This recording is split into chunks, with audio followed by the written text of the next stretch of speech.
Hello and welcome to Cinemadness, the podcast, the review sessions.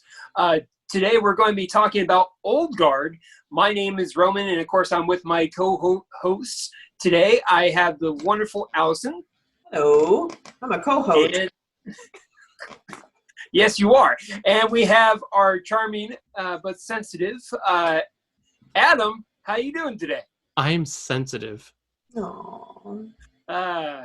Yes, you are. So today, guys, what I thought I would do with us and for you out there in listening land is I'm going to talk about the movie Old Guard.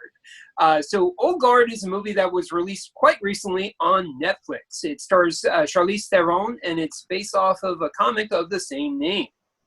Old Guard is actually a very interesting action film, I find, that has some deep details in history that really made the film very captivating and fun to watch. The film itself was a very quick and easy film to digest. It takes place in modern times. It has to do with four immortals who are taking on tasks throughout time to help mankind, essentially. There's a little bit more to it, and I don't want to spoil it for those of you who have not watched it. But the film itself is pretty much all Charlize Theron. She basically has a character that's very similar to what you saw in Atomic Blonde in terms of being a very distant and not socially awkward per se, but very distant but strong, kind of silent, straight to the point. One-word answers a lot of the time, and always seems to know how to get out of a situation with some great action sequences. I found the film itself to be very delightful and enjoyable. Now, you folks haven't seen the film, so before I give it a grade, which those of you who are not familiar with what we do at Cinemadness podcast, we talk about it and then we give a grade. But before I give it a grade, I wanted to know what your thoughts on the film itself. Like, what have you seen? Adam, I know you read the comic, so we're going to talk to you in a second. Allison, what do you know of the film? Have you heard of it? Yeah, I just saw it on Netflix, and I saw that it starred Charlize, and I wanted to see it. I haven't seen Atomic Blonde, and I don't know why I missed that movie, because I really wanted to see it, so that was dumb of me. But yeah, I really want to see it, because I'll see anything she's in. Okay. Except for Atomic Blonde, apparently, but I'll see that too. Okay. Adam, what do you know of the film? What do you know of the comics? I'm really interested to hear your insight. I honestly went back and I don't remember the comic that well. Okay. I just remember wanting to read it because it was by Greg Rucka, and I love everything that he does, especially Planet Hulk was one of the best comic stories that's ever been written. It's very Shakespearean, but I'm a big fan of Rucka. I'm real excited to see this movie because a lot of people are really enjoying it. Maybe not as like an actual film, but like as just a fun movie to sit down and watch on Netflix. I'm excited to watch it, so I really don't have much to say about it. The cast that's in it is also has Charlize Theron, Kiki Lane, which plays the new immortal who just finds out during the film that she is immortal. And so basically you learn a lot of what they do through her eyes, through that character's eyes. Additionally, it has Matthias Schoenaerts, whose name I'm probably butchering, and also Marwan Kenzari is also in the film, along with Luca Marinelli. And of course, the great actor Chiwetel Ejiofor. We need to hire someone that can just pronounce names for us. Please do. That would really save me a lot of sweats and anxiety.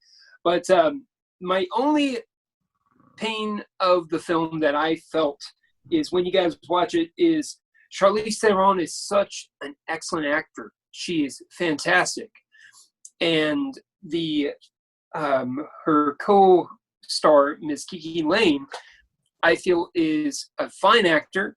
Nothing wrong with her. She just seems like she's out of her element at times when acting alongside Charlize Theron. Charlize Theron just steals almost every scene, even though she may not only said one or two words. She may just give a look.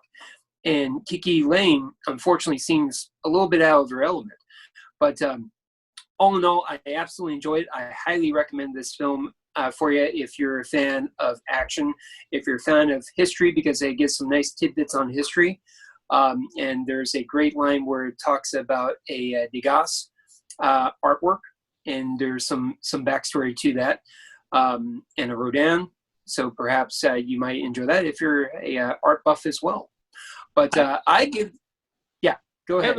I have a question for Allison. Why was it a question? Like, your name is Allison?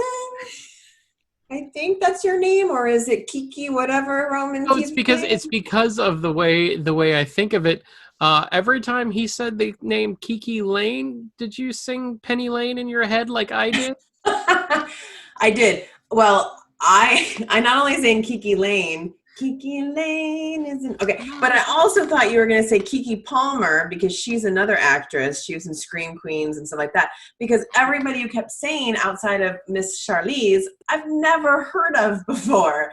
No, I've never heard these names. So even that last name you said sounded like Chawana Juan Egawar, that one guy can never pronounce his name. Repeat that name, please. But I don't think that's him either. I don't know. So yeah, it sounded funny. Kiki Lane.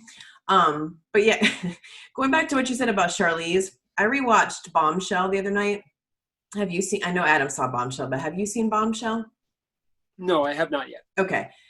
That's an important movie. It's very important. Everybody should watch it. Just so much about the Me Too movement and everything. But it is another example of how good of an actress this woman is.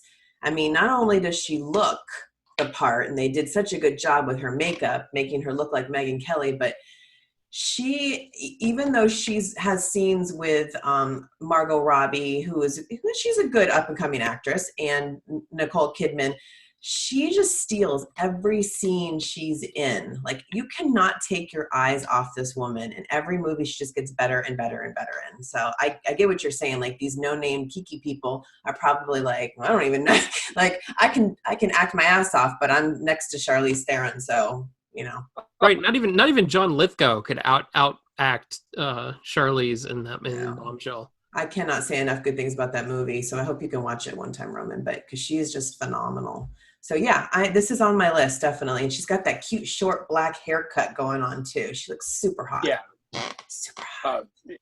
Yeah, she is absolutely outstanding. The story, it sets up for multiple stories, so it's something that I believe that we'll enjoy, and we'll probably talk more, if not on these little videos, but on our podcast.